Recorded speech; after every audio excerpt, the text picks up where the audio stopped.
चलो। अरे 40 years female, had suffered from jaundice 3 years back. After recovery from jaundice, she was suffering from excessive hunger.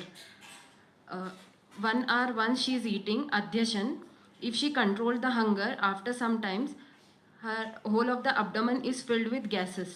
What should we do? And if recovery from jaundice will lead to this condition, if so, what is the samprapti behind this? all these things are related with digestion only and tone of intestine, nothing more than that. But everything is related with Samprapti of Kamala only. You must treat her Pandu. She is female, no? You must treat Pandu accordingly. You can use medications from Vaishya Ratnali, कामला रोग अध्याय और यकृत लिहारी रोग अध्याय also. लेकिन इसमें दो चीज़ें आपको बहुत इम्पोर्टेंट ध्यान में रखनी चाहिए. पेशेंट जो कंप्लेन करता है वो ही सिर्फ आपको ट्रीट करना है, ऐसी बात नहीं रहती. संप्राप्ति is entirely different phenomena which is unknown to patient. तो आपको क्या करना होगा कि ट्रीटमेंट करते वक्त यथादृष्टि जो संप्राप्ति दिख रही है उसके हिसाब से उसकी भंग करके उसको पीछे हटाना है. At the same time you must get rid of स्थान वैगुण्य, लो एटल tissue. That is the only thing. अभी कामला हो गया और वो रिकवर हो रही है तो it will take at least 3 to 4 months to get cure. उसके बाद आपको रसायन देना होगा. एंड द बेस्ट रसायन for such type of disease is पिप्पलिक शीरपाक और तोसरी पिप्पली. That you can administer twice a day, morning और नाइट. पिप्पलिक शीरपाक अभी के सीज़न में जो आप दे देंगे वो शाम को देना होगा, क्योंकि शीरपाक है वो, अभी कफ का काल चल रहा है. तो शाम को अगर आपने दे दिया तो उसका फ़ायदा ज़्यादा होने वाला है, तो वो दे सकते हैं. गैसेस हो जाना ये चीज़ किससे संबंध रखती है? तो मुंह में छाले आ गए तो आपको छाले पता चल जाएंगे. सॉलोइंग डिफिकल्टी है तो अंदर के छाले पता चल जाते हैं. स्टमक में अगर कुछ रहे तो जलन महसूस होती है. लेकिन स्टमक के बाद का जो हिस्सा है छोटे अंतों का, वहाँ अगर पित्त बढ़ता है ना तो उससे गैसेस तैयार हो जाते हैं. तो आत्मान आटोप आना है, ये जो लक्षण बताया उसमें आत्मान जो है it is always related is वात दोष, ऐसा बोला जाता है. आना जो रहता है वो कफ का उसमें आधिक्य ज़्यादा रहता है. आटोप में गुड़गुड़ आयन रहता है, उसमें भी वात रहता है. तो पेट में जब पित्त आपका बढ़ जाता है तो भी आत्मान हो सकता है, ये आपको समझना होगा. That means it is every time not related with वात दोष ओनली. उसके साथ पित्त भी रहता है. ऐसा क्यों होता है? तो पित्त द्रव गुण से अगर बढ़ गया तो आगे जाकर संप्राप्ति जो है उसमें खाना हजम करने की ताकत उसकी कम हो जाती है. तो उसके लिए आपको पित्त की ही दवा देनी होगी. तो उसके लिए क्लासिकल ट्रीटमेंट जो है उसमें फलत्रिकादि क्वाथ 2 बार देना है. सुबह को उसमें ये डाल के देना है, शहद डाल के देना है. शाम को वैसा ही दे सकते हैं. दूसरी पंचमूलाद्य चूर्ण नाम की चरक की एक गृहिणी रोग की दवा है, वो गैसेस वगैरह के लिए फ़ायदा करेगी. हॉट फोमेंटेशन पेट को करना ही होगा. पेट लीवर की तरफ गर्म रहना चाहिए, बाकी जगह वो ठंडा रहना चाहिए कंपेरिटिवली. तो पेट को आप पोटीज भी कर सकते हैं या उपना भी कर सकते हैं या गर्म पानी की थैली से सेक भी सकते हैं. तो उससे ये काम आराम होना शुरू हो जाएगा. और पित्त की जो दवा है उसमें सुवर्ण सूचकर शतावरी, शतावरी कल्प, दुर्वा, दुर्वा कल्प जो रहते हैं वो, और बाकी के द्रव्य में कामरुधा, मौक्तिक, सुवर्ण माक्षिक, ये 2 बार रात को उनको देना होगा. और वो मेरे ख्याल से घी और शक्कर के साथ दिया तो ज़्यादा अच्छा रहेगा, या गुलकंद जो रहता है गुलाब का उसके साथ देना चाहिए.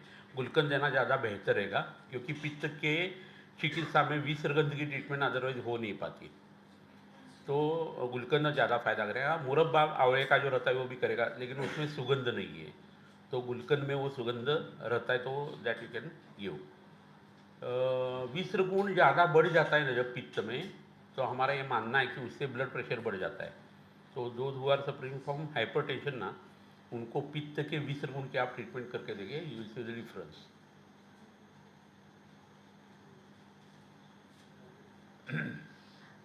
लिम्फ नोड एनलार्जमेंट के विषय में आयुर्वेद के हिसाब से कैसे सोचें? कैसा है ये, आपने पेशेंट के ऊपर देखा है या सिर्फ आप पूछ रहे हैं? That I wanted to know. क्योंकि ये इमेजिनरी सवाल हो जाता है। ऐसा कभी हो जाएगा क्या कि सिर्फ लिम्फ नोड इनलाज हो जाएगी? हाँ, कुछ तो उसके साथ सब पैथोलॉजी रहेगी ना। तो वो पूरा पिक्चर अगर समझ में आ गया तो उसके लिए फ़ायदा हो जाएगा। अदर आधुनिक शास्त्रीय हिसाब से अगर आप देखते तो लिम्फ नोड यानी ऐसी चीज़ है जो वैदिक शब्दों या इम्यूनोलॉजी से संबंध रखती है ना। और इम्यूनोलॉजी जब आप आधुनिक शास्त्र के ध्यान में लेते तो you must think about tonsils, lymph nodes, lymphatic drains, spleen, liver and bone marrow. ये सब आप जब ध्यान, और थाइमस ग्लैंड नाम की एक चीज़ रहती है, तो ये कुल मिलाकर जो है वो उनकी इम्यूनो सिस्टम का हिस्सा तैयार हो जाता है। तो ये हमारे साथ रिलेट करना ज़्यादा अच्छा नहीं है। अभी बहुत सारी बार बच्चे लोगों को भूख नहीं लगती, कुछ खाते नहीं, पतले होते रहते, हल्का सा बुखार रहता है, और उनकी जब सोनोग्राफी हो जाती है तो एब्डोमिनल ये लिम्फ नोड बड़े हुए रहते हैं।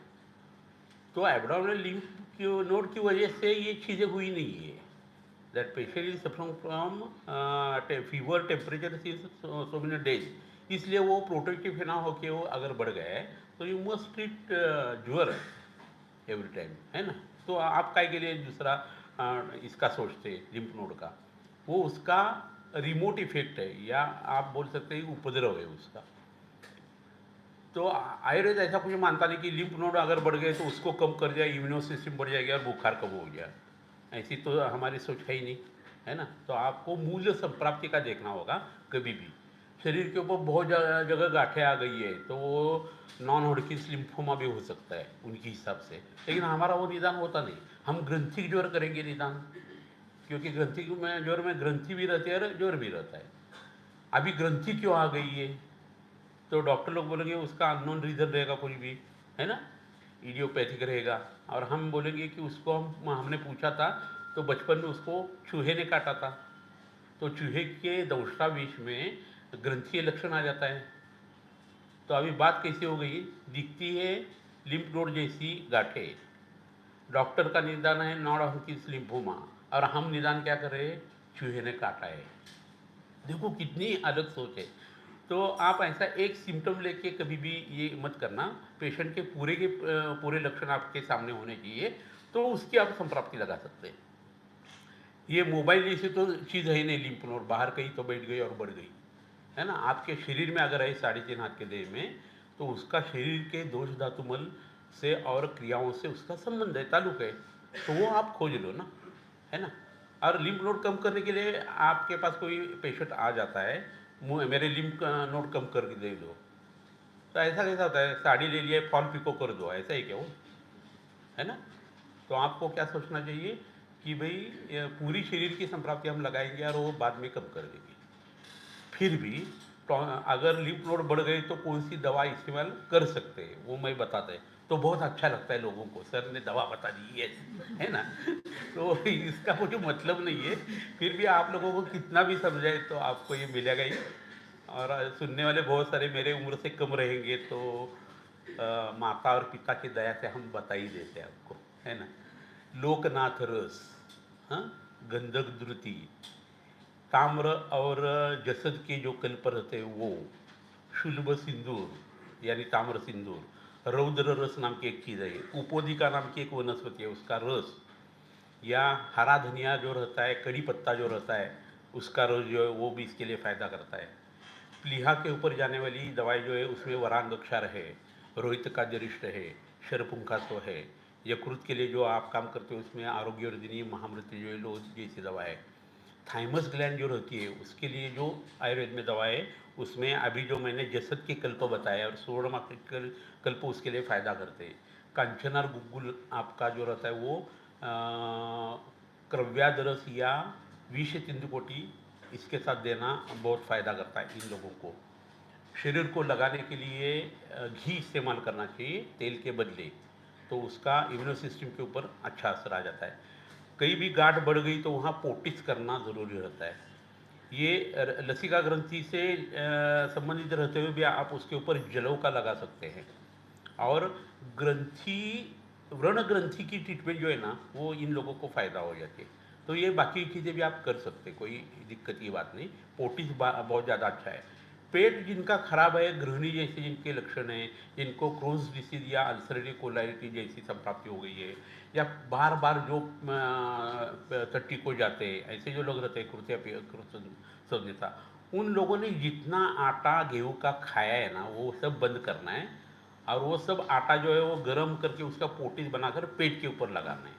तो आंतों की सूजन, लिम्फ नोड की सूजन वगैरह सब तो कम आ जाती है, लीवर वगैरह की, और लोगों को बहुत तसल्ली मिलती है। ये होने के बाद या इसके साथ आप क्या करें, राजयक्ष्मा की ट्रीटमेंट करें। राजयक्ष्मा की जो ट्रीटमेंट है वो मैंने 2-3 बार बताई है, फिर से दोहराता है। द्राक्षासोस में बहुत इंपॉर्टेंट है, आरोग्य वर्धिनी इंपॉर्टेंट है, सुवर्ण मक्षिक, प्रवाल, मौक्तिक और सीतोपलादी चूर्ण इंपॉर्टेंट है।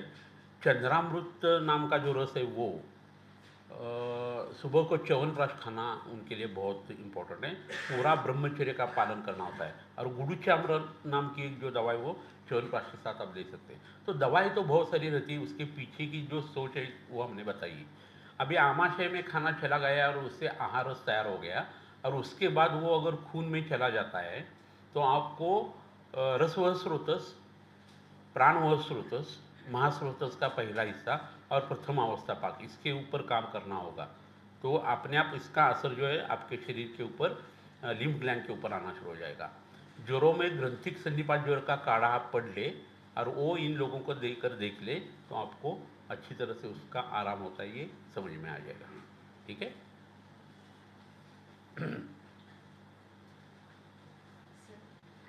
डिफरेंशियल पूछा है सर, जैसे सर्वाइकल स्पॉन्डिलाइटिस कफ स्थान पे है और लंबार स्पॉन्डिलाइटिस और सायाटिका वात स्थान पे है, तो इन सब के कंडीशंस में शूल, स्तब्धता, शोथ ये दिखता है।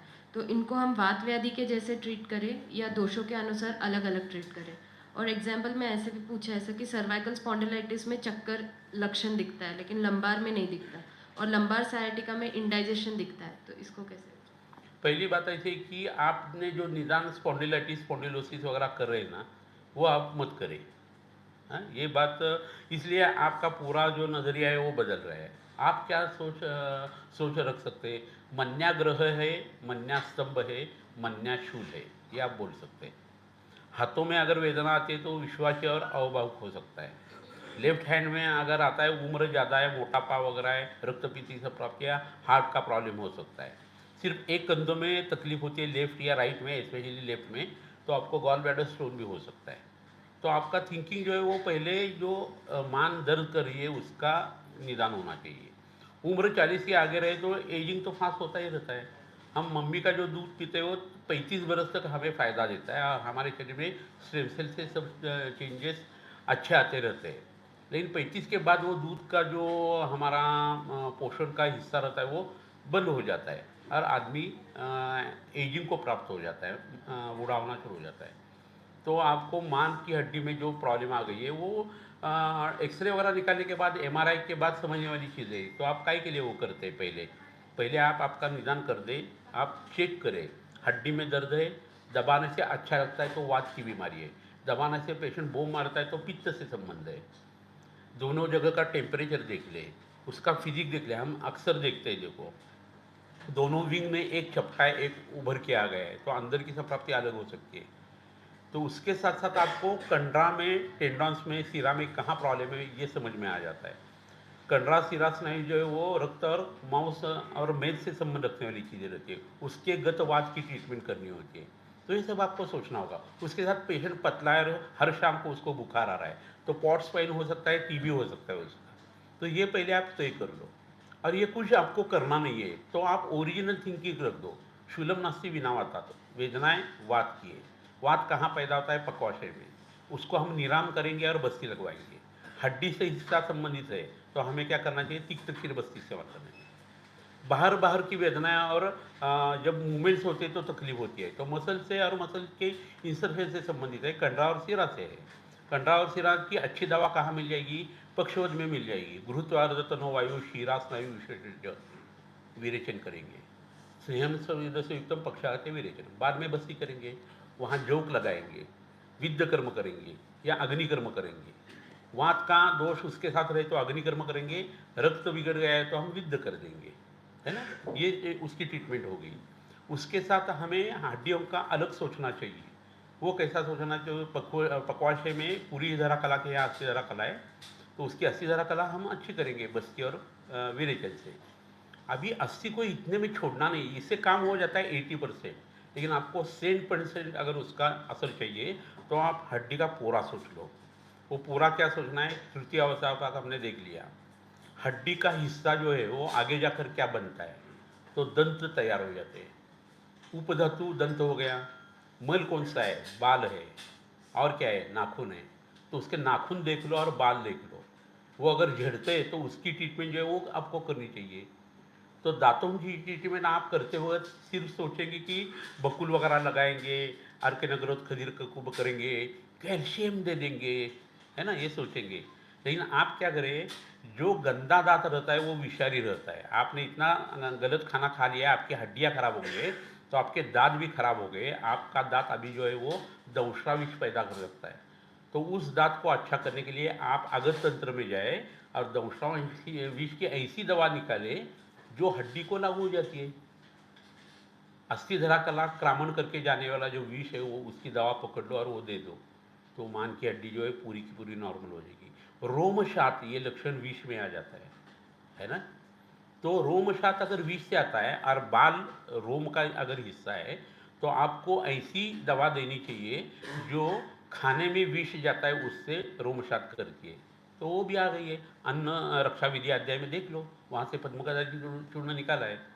तो वो आपके ट्रीटमेंट का हिस्सा बनना चाहिए, तो पेशेंट 100% अच्छा हो जाता है। Don't think about itis and सिलोसिस and all other stupid things, कुछ उसमें मतलब नहीं है। आप इस हिसाब से जाओ ना, ये कितना अच्छा है, इसमें आपका मन जो है ना वो तल्लीन हो जाएगा ट्रीटमेंट करते वक्त, और ये सब लोगों के लिए फ़ायदा हो जाएगा।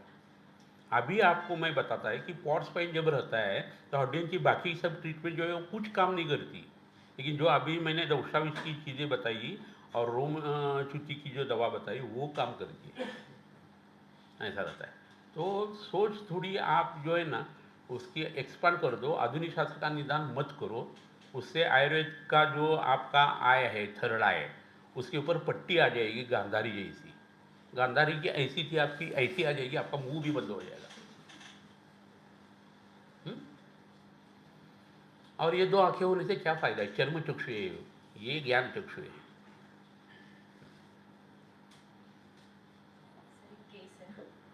मेल केस है या सीधा तो समझ। मेल 35 ईयर्स, उनको एक हफ्ते पहले गालगुंड के लक्षण थे, बायलैटरल स्वेलिंग थी, उसके साथ साथ अंगमर्द, पृष्ठशूल और तीव्र ज्वर भी था। जिह्वा साम था और रुक्ष। ट्रीटमेंट में लंघन किया, लोकली पुनर्नवा का लेप लगाया, महासुदर्शन घनवटी बृहद कस्तूरी भैरव रस भी दिया सर, और गुडुची क्वात की बस्ती भी दी, लेकिन उनका ज्वर अभी भी कम नहीं हो रहा है। तो और उनके हिस्ट्री में डेंगू रह गया, ट्वाइस हुआ था, कोविड पॉजिटिव भी था, और अभी अर्श भी है। अर्श भी है। पहली चीज़ ऐसी है कि ये पाषाण गर्दभ नाम की बीमारी है, गालगुंड, और ये हमारे लाला लसिका लाला ग्रंथि से संबंध रखने वाली चीज़ है ना।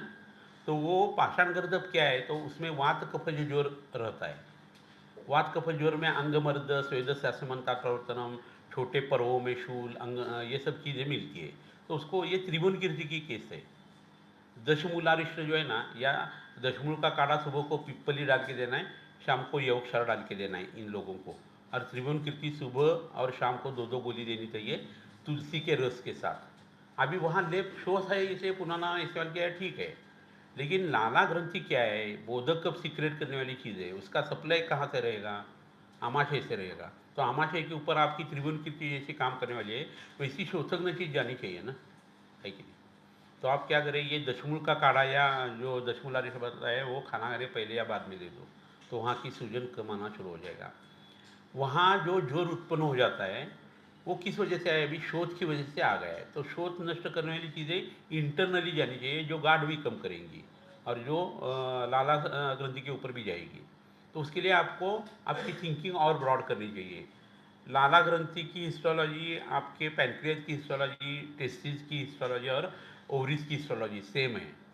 तो आप दवा ओवरीज की वगैरह या वाजीकरण अध्याय से भी निकाल सकते हैं। ओवरी के लिए कौन सी दवा अच्छी है, पुष्प धनवा रस है ना, उसके साथ नष्ट पुष्पांतक रस है।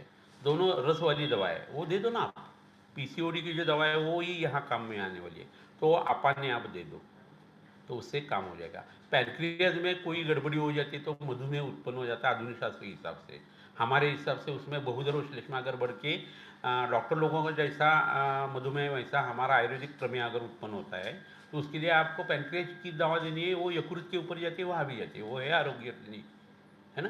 तो समान काली वो दे सकते हैं या अर्ली इन द मॉर्निंग दे सकते हैं त्रिभुवन कीर्ति के साथ। ये करने से उनका ज्वर भी कम आ जाएगा और ये चीज़ भी कम आ जाएगी। अभी उनको डेंगू हो गया था बोले ना, तो डेंगू किसकी वजह से होता है? कीटक विष दंशजन्य ज्वर है वो। तो कीटक कौन सा है? मच्छर है। मच्छर के दंश से अगर वो होता है तो मच्छर के दंश की सबसे अच्छी दवा चंपकादिगद और दशांगागद है।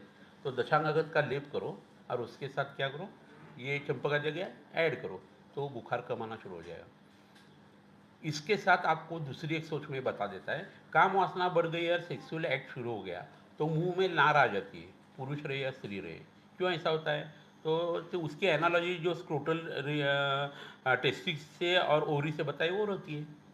तो आपको ज़्यादा एक्सेसिव सैलिवेशन अगर होता है तो वो शुक्र का ऑर्गन है, तो आपको शुक्र को कम करने वाली दवा इस्तेमाल करनी चाहिए। इसलिए गालगुंड को लेप लगाने के लिए पुराने ज़माने में गुलर की छाल लेते थे। वट, उदुंबर, अश्वत्थ, प्लक्ष और पारिश, ये पंचक्षीरी वृक्ष या पंचवल्कल बताए हैं। ये सब क्या करते हैं? शुक्र को घना बना देते हैं। तो आपको गुलर की छाल लेके यहाँ लेप लगाना है, एक दिन में पूरी सूजन चली जाती है। जब बच्चे लोग रहती है या बच्चियाँ रहती है तो बच्चे लोगों को स्क्रोटल रीजन को वो लेप लगाना ही है, सूजन आए या नहीं आए, उस वायरस की एफिनिटी वहाँ रहती है डॉक्टर लोगों के हिसाब से। और बच्ची अगर रहे तो उसके अम्बलिकस के नीचे दोनों बाजू 4-4 अंगुल के ऊपर इसका लेप लगाना है गुलर का, तो उसको पीसीओडी का प्रॉब्लम नहीं आता या एट्रोपिक ओवरीज होते नहीं बाद में आगे जाकर, और बच्चे उनको होने में सुविधा हो जाती है। तो ये सब पूरी सोच आपको लगानी होगी। हुँ?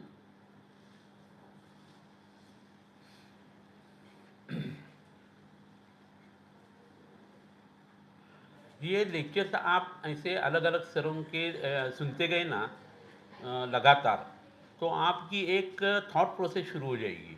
अभी हमने बोना शुरू कर दिया है, एक 7-8 महीने हो जाएंगे और एक 70-80 लेक्चर हो जाएंगे ना, तो आपको हम क्या कर रहे हैं वो थोड़ा थोड़ा समझना शुरू हो जाएगा और हमें भी पता चल जाएगा और कैसा बोलना चाहिए, है ना। हम भी नए हैं आपके साथ, है ना। यहाँ जो 17 महीने काम करता है उसको तो समझना ही समझना है ना, और उसका मुझे सब पहले दिन ही समझ में आ जाता है क्या है क्या नहीं, है ना। तो अदृश्य जो श्रोते सुन रहे ना, उनको मेरे विनंती है हाथ जोड़ के कि आप लगातार सुनते जाए सुनते जाए सुनते जाए, पढ़ते जाए पढ़ते जाए पढ़ते जाए, और वो पेशेंट के ऊपर देखते जाए देखते जाए देखते जाए। प्रत्यक्ष तो ही अदृष्टम शास्त्र दृष्टम चेत भवेत समास तस्म दुभयम भूयो ज्ञान विवर्धनम, है ना। और हर हमारे मिरज मिरज मेरा जो गांव है वहाँ आगाश नाम के मेरे एक सर थे, गुरुजी थे। वो बोलते थे कि अगर आपको किताब पढ़ना नहीं आता है तो बड़े बड़े लोगों के लेक्चर आप सुनते जाइए। 1 घंटा एक लेक्चर अगर आप सुनते ना तो 4 किताबें पढ़ने का जो निचोड़ है ना वो आपको मिल जाएगी, ऐसा है। तो मोबाइल में ज़्यादा व्यस्त मत होना, नेटफ्लिक्स वगैरह थोड़ा बाजू रखना, पेशेंट ज़रा देखते जाना। हुँ?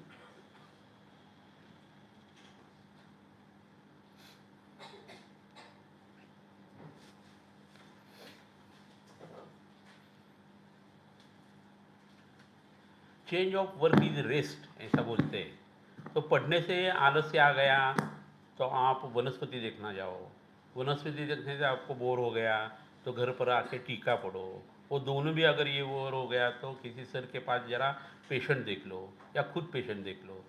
लेकिन जो कुछ काम करना है वो आयुर्वेद का ही करते जाओ, तो आपको बोर नहीं होगा। और फिर भी 6 महीने में आपको लगा तो कहीं हिल स्टेशन के ऊपर वगैरह हो के आना, खा के आना, जो आपको चाहिए हो। घर पर आने के बाद फिर से परहेज, फिर से स्टडी, फिर से वनस्पति देखना, दवाई तैयार करना, तो काम बन जाएगा। अभी यही उम्र है जब करना है ना। बोलो। अच्छा, ऑनलाइन वाले एक पेशेंट थे हृदरोग वाले, जिनको पाइल्स की हिस्ट्री थी और अभी स्टेनोसिस हुआ है हार्ट में, तो उनकी संप्राप्ति कैसे होगी सर? हाँ, वो जो लड़की है उसको हेवी डायबिटीज़ मिलिटस है डॉक्टर लोगों का। तो बहुद्रव्य श्लेष्मा का जो काम रहता है वो है, ठंडे प्रदेश में वो रहती है, इंडिया की है और वहाँ यूके में जाके अभी बसी है, और वहाँ का टेम्परेचर बहुत कम रहता है, ठंडक बहुत ज़्यादा रहती है। जो कुछ देश जहाँ रहना नहीं चाहिए, ऐसे इसमें अति शैत्य जहाँ है, अति औष्ण्य जहाँ है, जहाँ सर्प ज़्यादा निकलते हैं, बिच्छू वगैरह मिलते हैं, ऐसे जगह पर नहीं रहना चाहिए। तो पृथ्वी का बहुत सारा हिस्सा, कनाडा का एक हिस्सा तो इतना गंदा है कि वहाँ कोई लोग रह ही नहीं सकते और रहते भी नहीं है। तो ऐसे जगह आप अगर आपकी वसाहत हो जाती है या रहते हैं, तो उससे क्या हो जाएगा, शरीर के दोष धातु मल में सदा के लिए कुछ प्रॉब्लम्स जो है ना वो बने रहते ही है, यानी उसका प्रकोप रहता ही है, प्रसर होता ही रहता है। वो फिर से क्षय प्रकोप और प्रशम की अवस्था में नहीं आता, वैसा उसका हो गया है। और उसकी वजह से उसका रस धातु खराब होने के बाद हृदय की जो सिराएँ है और वो हृदय के जो वॉल्स है उसके ऊपर वो रस धातु का असर रहेगा। अभी आम वात के पेशेंट को बुखार आ जाता है, श्लेष्म स्थानम प्रदावती, ऐसा वो आम भागता रहता है, भागते भागते शरीर में जहाँ कहीं अटकाव उसको हो जाता है, अभी झड़प है उसकी समझो वॉल, और उसके ऊपर वो आम युक्त रस धातु अगर रह गया और उसके रेसिड्यू वहाँ अगर रहते गए तो शरीर क्या करेगा, जहाँ जहाँ आम है वहाँ उसको हजम कर देगा। तो वॉल जो है उसके ऊपर और अंदर जो चली हुई संप्राप्ति है उसको वो हजम कर देता है, और वॉल जो है वो सिकुड़ जाता है और माइट्रोल स्टेनोसिस वगैरह हो जाता है, वैसी उसकी संप्राप्ति है। तो हमारी रक्तवाहिनी जो रहती है वो मेद और रक्त से बनती है, मैंने परसों ही लेक्चर में ये बताया। तो उसमें अगर वात की वृद्धि होना शुरू हो गया, संकोच लक्षण आ गया, तो वात की ट्रीटमेंट करनी है। लेकिन अभी यहाँ क्या है, रस धातु है, तो रसगत आम या रसगत वात, रक्तगत वात, इसकी उसको ट्रीटमेंट हो जाएगी। तो उसका जो हृदरोग हो गया है वो प्रमेह की वजह से हो गया है, मधुमेह की वजह से हो गया है, जो डॉक्टर का भी है और हमारा भी है, दोनों का दिखने वाला वही है। उसका खाना आपने देखा तो वो सुबह को उठती है, पानी पीती है, बाद में वो स्मूदी लेती है, स्मूदी में अलग अलग चीज़ें सब्जियां वगैरह डालकर वो पी लेती है, उसमें नारियल का दूध रहता है, उसके पहले वो कॉफ़ी लेती है, उसके बाद वो ब्रेकफास्ट करती है। मैंने बोला ये चार आप सुबह को जो कर रहे हैं उसमें कितना ही घंटे का अंतर रहता है, वो बोले घंटा नहीं, आधा आधा घंटा सिर्फ रहता है बीच में, तो अध्यशन हो गया। बाद में 1 बजे वो खाना खा लेती है, उसके बाद 4 बजे फिर से खाती है और रात को खाती है। तो उसका जन्म खाने के लिए हो गया है, तो अध्यशन हो जाएगा, आम उत्पन्न हो जाएगा और रस धातु की विकार हो जाएगी, वैसी उसकी संप्राप्ति। रस बिगड़ गया तो हृदय बिगड़ेगा, आमाशय बिगड़ेगा, गृहिणी बिगड़ेगी, गृहिणी ये चक्र है, उसका आरा जो है वो हृदय है, आगे जाकर पेट की संप्राप्ति। मैंने थोड़ा सा मीठा और प्यारा बोला तो वो रोने लगी, आँख पूछ ली उसने, तो उसका मेंटल स्टेटस समझ में आ गया, रसवाहिनी दुष्यंती चिंतानम चाची चिंतना, है ना। तो ये संप्राप्ति है। तो अभी माइट्रोल स्टेनोसिस वगैरह यहाँ वॉल जब सिकुड़ जाते हैं ना, तो आपको गंधर्व पाक नाम की जो दवा है, एरंड पाक, वो रात को देना ज़रूरी है। वो उसकी की मेडिकेशन उसमें हमने दे दी है। और प्लक्ष जो रहता है वो घिस कर पानी के साथ हमने बताया, वो शक्कर भी कम कर देगा और हृदय की नसें जो है वो खुलवाएगा और नई तैयार करेगा। ये 2 इम्पोर्टेंट मेडिकेशन है, बाकी जो रूटीन हमने दे दी है उसको। वरती बस ना, ठीक सर सर जो त्वचा विकार के जो पेशेंट आते हैं अपने पास सोरियासिस के, उनको अपन जो नस्य नहीं देते हैं, तो उसका रीज़न क्या है? है। नहीं दे सकते ना, कोई प्रॉब्लम नहीं। अणुतेल का नस्य सब लोगों को दे सकते हैं, षडबिंदु का दे सकते हैं, या अवस्था के हिसाब से घृत का दे सकते हैं, बाला का दे सकते हैं, कोई प्रॉब्लम नहीं। अष्टांग शिरोधारा हम ज़्यादा करते हैं, और 1-2 ड्रॉप्स डालने के लिए कोई प्रॉब्लम नहीं, कौन से भी बीमारी में हम दे सकते हैं।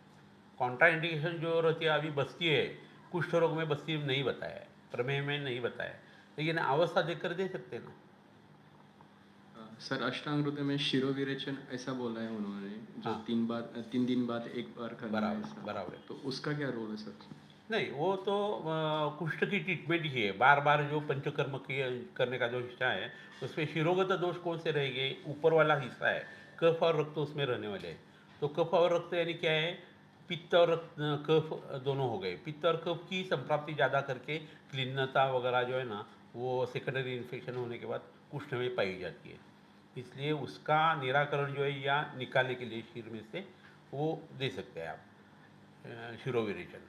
दूसरा संज्ञा प्रबोधन हो जाता है तो ब्रेन को ये सिग्नल आता है कि पेट में जो दवा गई है उसको हाउ टू यूज़ इट, ये इम्पल्स जो है वो भेज देता है वो ऑर्गन को। तो इसके लिए क्या होता है शिरोविरेचन देना जरूर होता है। पान नावन बस्ती भी ऐसी बहुत सारी चीज़ें चरक जी ने बताए। इसका पान भी करो, नावन यानी नस्य भी करो, और बस्ती के लिए भी इस्तेमाल करो। Everywhere you must use it. तो ये बहुत इंपॉर्टेंट रहता है आयुर्वेद में, उसकी सोच जो है उसके हिसाब से शिरोविरेचन आ गया। अभी ये पान नावन बस्ती से एक जो चीज़ मैं आपको बताना चाहता हूँ वो अग्रगण का अध्याय जो है ना, आयुर्वेदो अमृता नाम ऐसा बताया। तो आयुर्वेद की किताब पढ़ने से अमृत तो आ जाएगा क्या?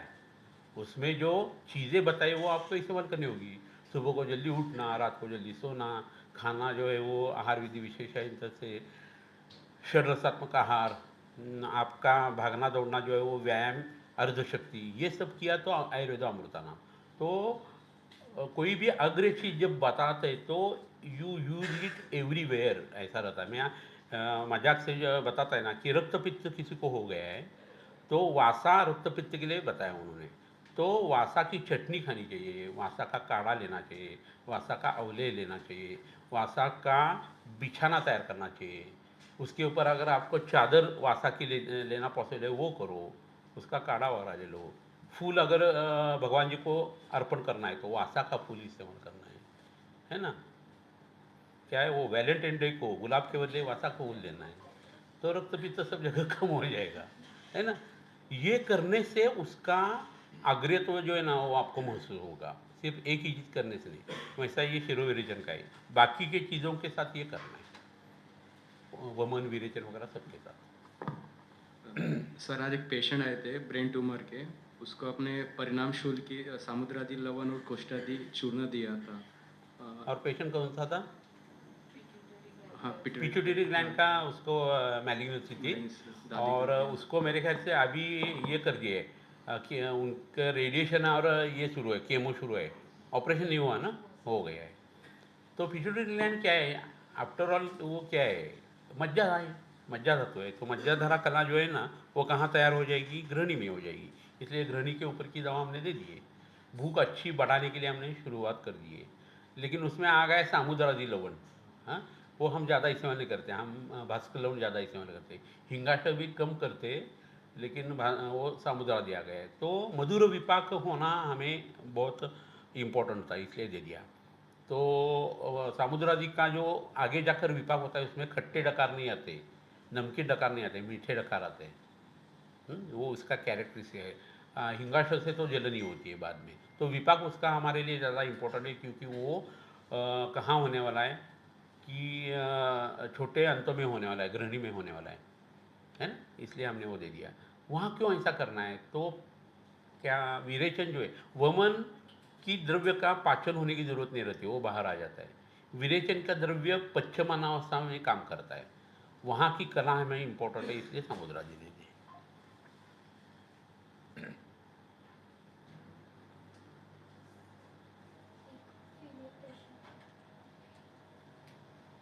फिमेल पेशंट आहे असं जर बोलते हां. फिमेल पेशंट आहे ज्याच्यामध्ये वेट गेन दिसत आहे आणि pain while she is sitting and lying down position and ॲसिडिटीचा त्रास आहे. हिस्ट्री ऑफ सर्जरी आहे, fat loss surgery before 4 years and LACS done आहे 15 इयर्स आधी. तर त्याची संप्राप्ती कशी जाणार आणि can we correlate it with स्नायुगतवात? कोरिलेट विथ स्नायुगतवात. नहीं, अभी उम्र क्या है उसकी? She is 39 years old. हाँ, अभी मोटापा के लिए उसने ऑपरेशन 2 तरह का रहता है, गैस्ट्रो स्टेपलिंग एक रहता है, लाइपोसक्शन भी रहता है। तो कौन सा ऑपरेशन किया है पता है? हाँ, तो अभी आमाशय क्या है, प्राण व स्रोतस का मूल स्थान है। तो बाकी की दिक्कतें इसके बाद जो शुरू हो जाएगी वो प्राण व स्रोतस और महास्रोतस के हिसाब से प्रथम द्वितीय अवस्थापक और तृतीय अवस्थापक के ऊपर उसका असर आ जाएगा। और प्राण व स्रोतस के हिसाब से उसको बाकी की जो चीज़ें ना ब्रेन से संबंध रखने वाली, इसकी वजह से हार्ट और किडनी को संरखने वाली चीज़ें उत्पन्न हो जाएगी। और अभी भी वेट फिर से बढ़ रहा है ना, तो बात और बहुत भयानक हो गई है, क्योंकि मेद शरीर का बीच वाला हिस्सा है, रस रक्त मांस मेद अस्थि मज्जा शुक्र। आमाशय क्या है, मूल स्थान मैंने अभी जैसा बताया उस हिसाब से रस धातु उसका जो है उसका यापन करने का काम कम हो जाएगा और ढंग से होगा नहीं, तो उसकी वजह से सप्त धातुओं के ऊपर उसका असर जो है ना वो गंदा आता जाएगा। स्पेशली रस धातु से जो कफ है और रस है उससे साक्षात खले कपोतने से मेद का ही उसको उपचय अभी हो रहा है। लाइन डाउन पोजीशन में ज़्यादा तकलीफ होती है ना उसको, तो वो पाउस्चरल है, पेट में उसका आंत जो है वो कहाँ कट कर दिया या स्टेपल कर दिया उसके हिसाब से पेट में जो घूमने वाला वायु है, न्यूमेटिक प्रेशर और हाइड्रोलिक प्रेशर, वो अलग सा बन जाएगा, इसलिए पेन हो सकता है। एक करवट के ऊपर कोई तो उसको अच्छा लगाना संभव है, अदरवाइज उसको पेन शरीर में भी हो जाएगा, पीठ की हड्डी में भी हो जाएगा, और पचन अगर अच्छा नहीं है तो पेट के अंतों में भी हो जाएगा, ये हो सकता है।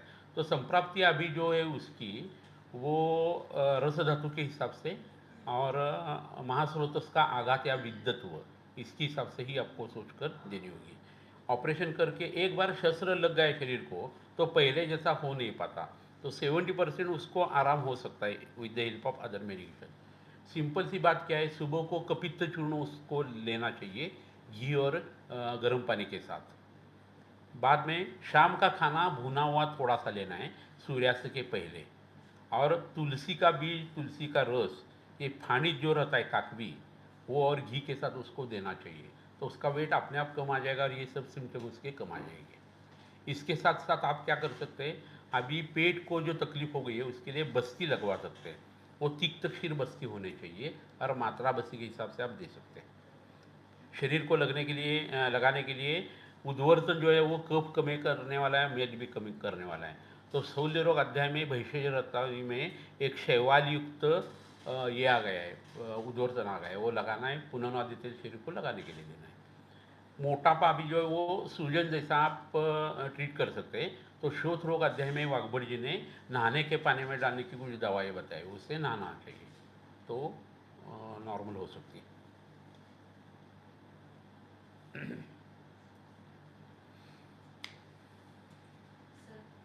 वो पिट्यूटरी ग्लैंड वाले पेशेंट में आपने पद्मकाष्ठ दिया था सर।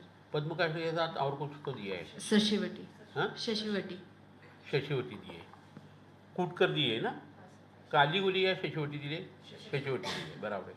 वो पद्मकाष्ठ काय के लिए आया था, तो रक्त प्रसादन करने वाली, रक्त का संग्रहण करने वाली और सुगंधित चीज़ होनी चाहिए थी।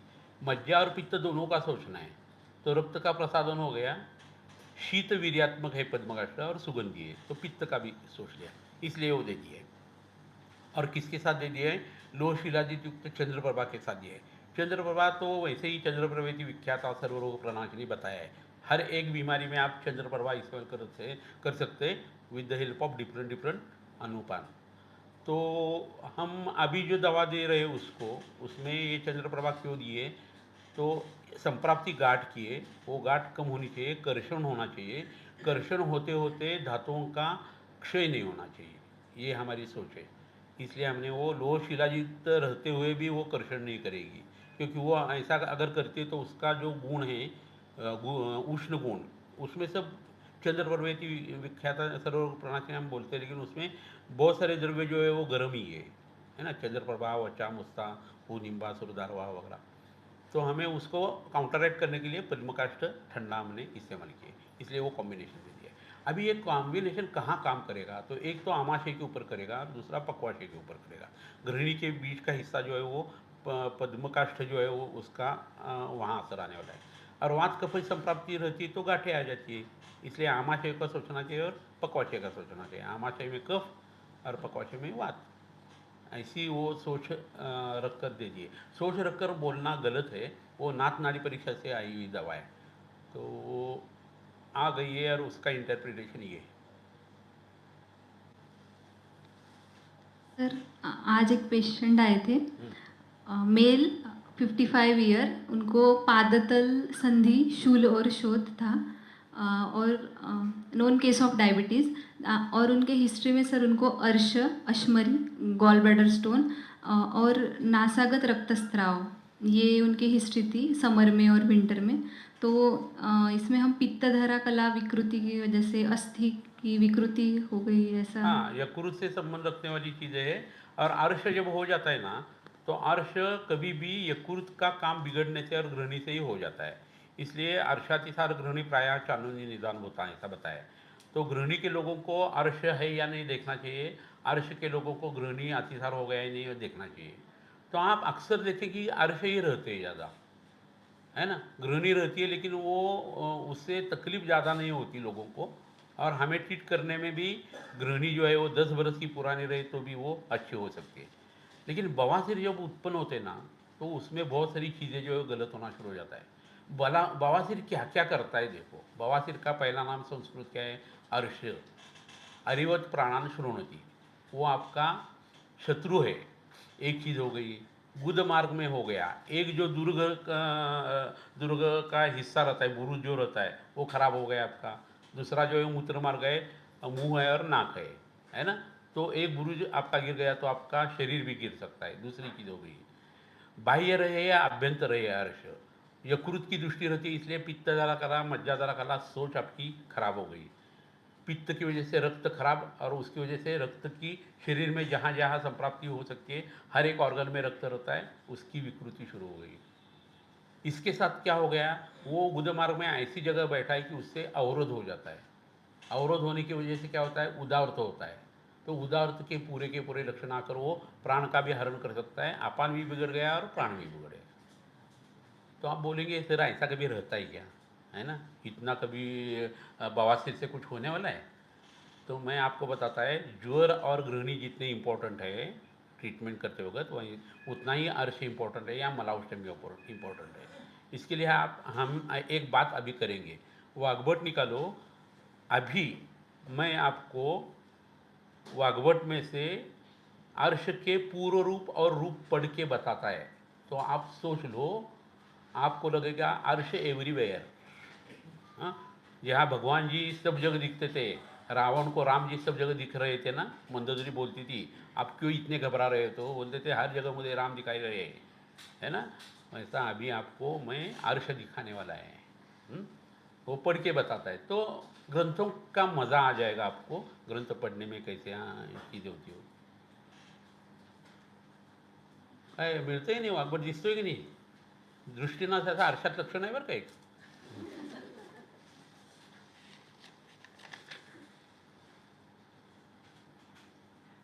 पढ़ू, पढ़ता है। अग्निमांद्य पूर्व रूप में पढ़ रहे हैं। अनाह, शक्ति साध, पिंडवोद्वेष्टन, भ्रम, अंगग्लानी, नेत्रशोथ, विरेचन, मलावरोध, कृशत्व, आंत्रपूजन, कर्तनवत वेदना, अतिमूत्र, बद्धकोष्ठता, अरुचि, भक्तद्वेष, कंठदाह, विदाह, कटीपृष्ठ शिरशूल, आलस्य, बरं का, वर्णविपर्यय, अबल इंद्रियत्व, गुस्सा ज़्यादा होना, कोप, गृहिणी, पांडु, गुल्म और उदर की शंका मन में आना शुरू हो जाता है।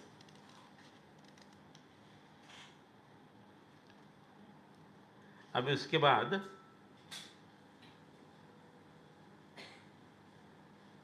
मूत्र, वायु, शकृत, पित्त, कफ, धातु, इनके आशय जो है उसको क्षुब्ध कर देता है, अग्नि को मंद कर देता है, शरीर कृश हो जाता है, उत्साह हानि हो जाती है, दीन वाणी और दीन वदन हो जाता है, निस्तेज निर्बल हो जाता है वो आदमी, उसकी छाया जो है वो बढ़ना शुरू हो जाता है।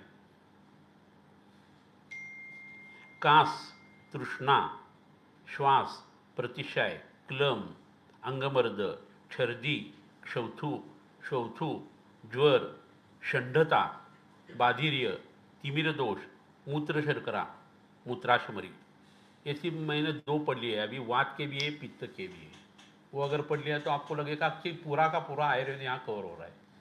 तो अर्श ऐसी चीज़ है। हरिवर प्राणांश होने से क्या, क्यों, अर्श शत्रु जैसा है और हर एक तरीके से वो आपके शरीर को तकलीफ दे देगा, है ना।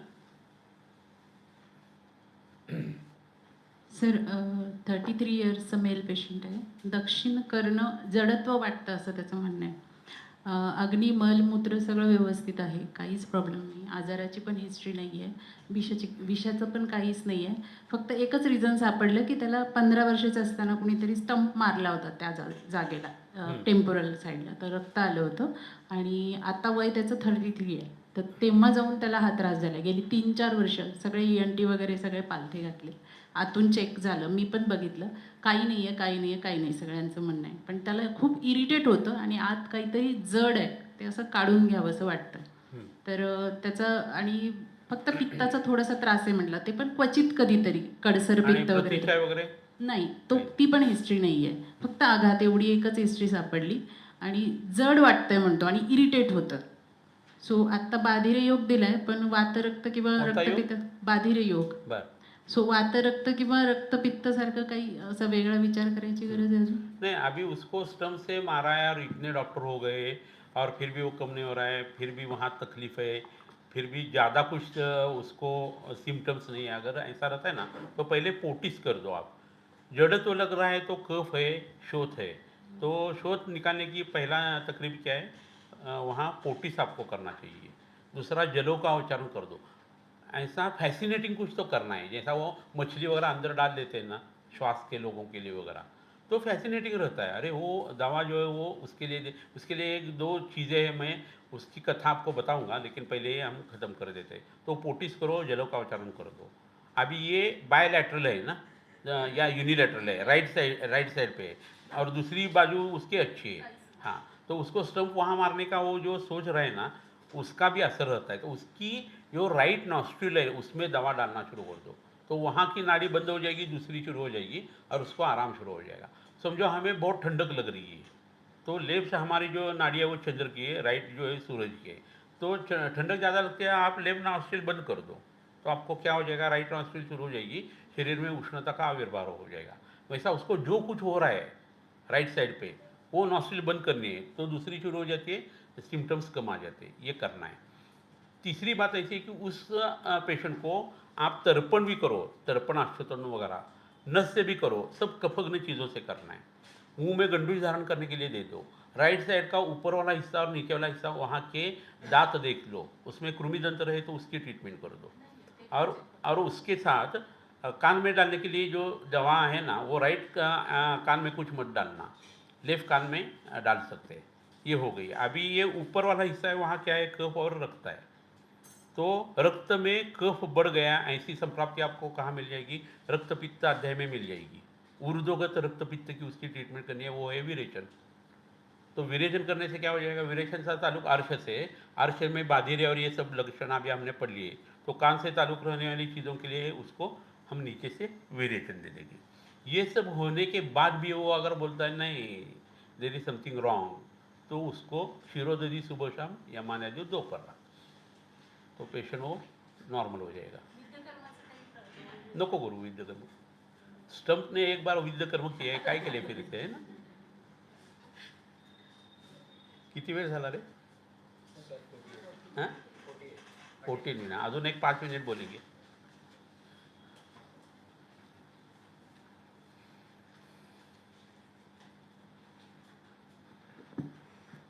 सर आज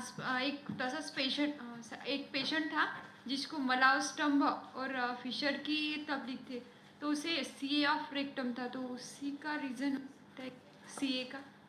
नहीं, सीए के कारण सिर्फ मलावटम्ब नहीं हो सकता, नंबर ऑफ रीजन्स रहेंगे उसको।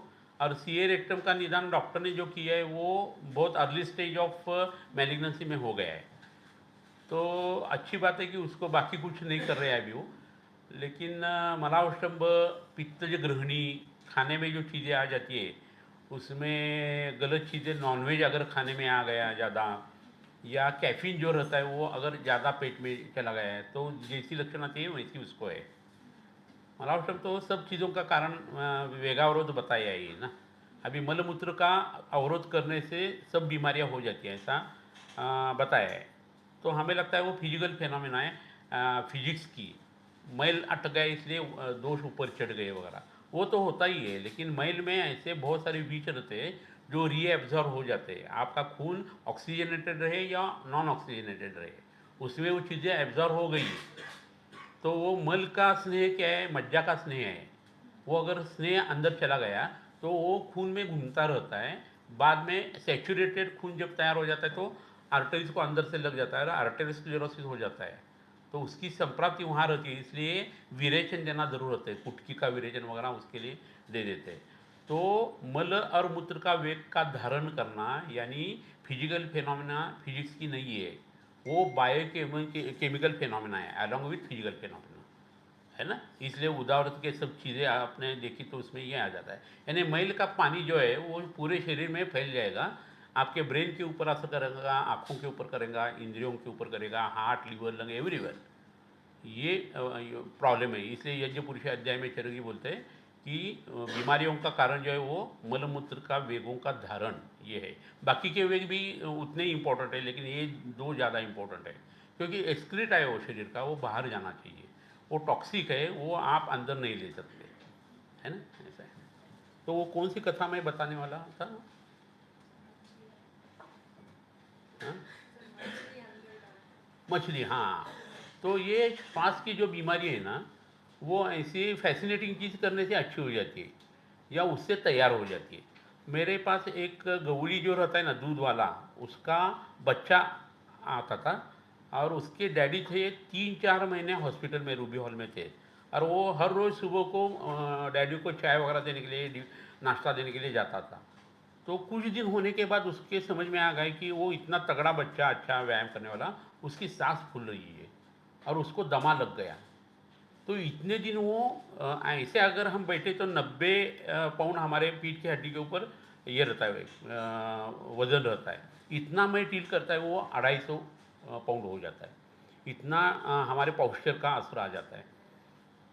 ये अगर ऐसा है तो वो इतना सदाशिवपेट से वहाँ 8-10 किलोमीटर वो साइकिल से जाता था और उसको ये शुरू हो गया। तो मैंने बोला, अरे तुम्हारी तबीयत इतनी अच्छी है कि व्यायाम से कुछ नहीं होने वाला, और क्या तुम्हें प्रॉब्लम है? तो उसने बताया कि मेरे डैडी 6 महीने से वहाँ एडमिट है, उसका बिल भी बहुत बढ़ रहा है और मैं घबरा गया है। दूसरा कोई उसका बड़ा भाई वगैरह नहीं था, उसकी वजह से उसका दमा लग गया था। तो मन का असर ऐसा आ जाता है, तो उसको मनोरोग की ट्रीटमेंट हमने दे दी।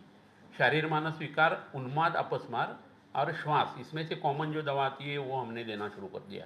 तो वो धीरे धीरे अच्छा हो गया। दूसरा एक पेशेंट था, वो सासवड़ को रहता था और वो जहाँ नीम के पेड़ के नीचे वो था और ग्रीष्म ऋतु का काल शुरू था। उस वक्त वो बारिश आ जाती है ना, वळवाचा पाऊस म्हणतात मराठीत, और जोर से बीज जो थी ना बरगद के एक पेड़ के ऊपर पड़ गई आधा किलोमीटर। तो इतनी जोर से आवाज़ आ गई और वो घबरा गया और बाद में वो आ गए 3-4 महीने के बाद। और उसने मुझे क्या बताया था, उसकी दमा की हमारे पास ट्रीटमेंट शुरू थी। वो बोला वो बीज जो गिर गई उससे मैं इतना घबरा गया और मेरा दमा चला गया, समझ गए ना। तो ऐसी चीज़ें हो जाती है श्वास के बीमारियों के बारे में, और उसका असर जो है वो लंग की कैपेसिटी कम हो जाती है, आदमी कंधे डाल लेता है और ये प्रॉब्लम आ जाती है। वैसा वो मछली का है। मछली को लगाने के लिए वो जो दवा देते हैं वो कोष्ठादिचूर्ण वगैरह, हरिद्रा वगैरह ऐसी चीज़ें रहती है और वो अंदर डाल देते हैं। तो उसकी लैशिंग टेल ऐसा ऐसा करके वो पेट में नीचे जाता है। तो कितना अलग फील होता होगा आपको मछली का। और वो मछली अंदर गई है, अभी वो क्या करती होगी, कहाँ तैरती होगी, कहाँ पूँछ लगाती होगी, ये मन में आ जाएगा ना। तो उससे वो लंग जो है रिलैक्स, वाजोडायलेटिक एक्शन, अंदर ऑक्सीजन भरपूर, सब नॉर्मल है ना। 80 वगैरह सैचुरेशन था, एकदम 98 है ना, मछली की वजह से 3 बार वो ऐसा करके डाल देते हैं अंदर, आपने देखा होगा वो।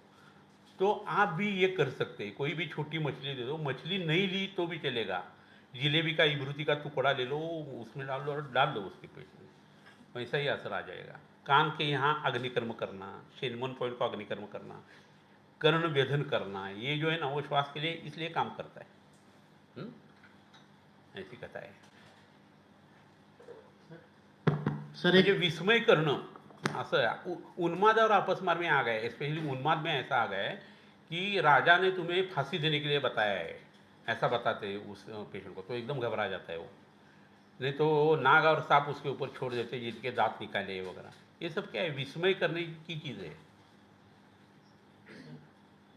सर एक बच्चा 12 साल का आज आया था, 8 महीने पहले अपने पास आया था। मला विस्टम्भ होंठ सूखे रहते थे और बोलने में उसको दिक्कत ऑटिज्म थी। का था ना? हाँ सर, क्योंकि वो 8वें महीने में उसका जन्म हुआ था। लेकिन अभी 2 महीने पहले उसके आधे चेहरे पे सूजन आ रही थी और 3-4 बार ऐसा हुआ। और वो ये था आर्टिकेरिया, शीत पित्त उधर जो कोट है ना, उसमें से शीत पित्त हो गया था और उसका संबंध उसके यकृत से है।